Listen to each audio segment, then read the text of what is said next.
Kulübümüzle sigorta sektörünün güçlü ve güvenilir markası Doğa Sigorta arasında 2018-2019 sezonunda başlayan erkek basketbol takımı isim hakkı sponsorluğu anlaşması 2019-2020 sezonunda da devam edecek. Galatasaray Doğa Sigorta erkek basketbol takımımızın tanıtımının yapıldığı basın toplantısına Başkanımız Mustafa Cengiz, Başkan Yardımcılarımız Yusuf Günay ve Kaan Kançal, Yönetim Kurulu üyelerimiz Ömer Cansever ve Erol Özmandıracı ile Doğa Sigorta Yönetim Kurulu Başkanı Nihat Kırmızı, Doğa Sigorta Yönetim Kurulu Başkan Vekili Nabi Kırmızı ve Doğa Sigorta Genel Müdürü Coşkun Gölpınar katıldı. Lansmanda Başkanımız Mustafa Cengiz, sponsorluk anlaşması ve yeni sezona ilişkin açıklamalarda bulundu. Doğa Sigorta ve diğer sponsorlarımızla başarılı bir 2 yıl geçirdik. Özellikle erkek baskette Doğa Sigorta'nın bize verdiği destek için huzurlarınızda hepsine Doğa Sigorta'ya teşekkür ediyorum. Bir bilgi daha, istatistiki biraz ama güzel bir bilgi. Doğa Sigorta'yla anlaştığımızdan beri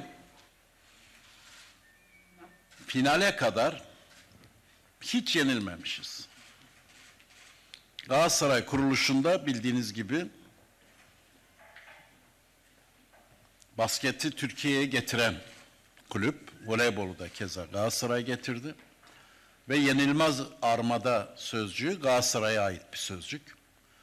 Fakat tabii gelişen ekonomik şartlar, endüstrileşen futbol, basket, voleybol da etkiledi. Ve Galatasaray mütevazi bütçelerle, özellikle bilinçli ve mütevazi bütçelerle ilk üçü zorladı. İlk üçüncülüğü de elde etti. Bu bütçeler anlamında çok başarılı. Tabii ki biz Doğa Sigorta'yla birlikte uzun vadede hedefimiz kendine yeten fakat geliri artan bütün dallar için söylüyorum. Şu anda 14 branşımız var. 13'ten 14'e e-sporla çıktı. Futbolla birlikte dünyanın tepesine oynayan bir hedef ve karakterimiz var. Hedefimiz bu. Ama bunu belli bir plan, strateji içinde yürütüyoruz, yürütmeye çalışıyoruz. Kendine yeten ve kendini aşan bütçeye de inşallah baskette de ulaşacağız. Hem kadın hem erkek. Voleybolda da buna ulaşacağız. Diğer spor dallarında da inşallah buna ulaşacağız. Bundan hedefimiz bu. Kulübün imkanlarını, camianın, taraftarın verdiği, kuruş kuruş biriktirip verdiği, bizim sütümüze teslim ettiği paraları biz çok dikkatli harcamak, sarf etmek durumundayız. Fakat en onurlu, en dik duruş şeklinde Galatasaray'a yakışır şekilde de sürdürmek, başarılarla sürdürmek durumundayız. İnşallah hepsi de gerçekleşiyor. Doğa Sigorta Yönetim Kurulu Başkanı Nihat Kırmızı da lansmanda sponsorluk anlaşmasına dair değerlendirmelerde bulundu. Tabii ki Galatasaray'ın hedefi her zaman finaller ve şampiyonluklar ama geçen yılki mevcut durumda çok önemli bir başarı elde ettik. Teknik heyetimize, hocamıza, tüm sporcu kardeşlerimize, kaptanımıza buradan tek tek teşekkür ediyorum ve kendilerini kutluyorum. Bu yıl da sponsorluğumuz devam ediyor.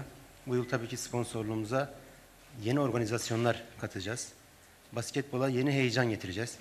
Galatasaray Başkanımın da dediği gibi basketbolda her zaman yenilmez armada ünvanını taşımıştır. Galatasaray'dan sonra Türkiye'de yenilmez armada ünvanına ulaşan başka bir kulüpte yoktur.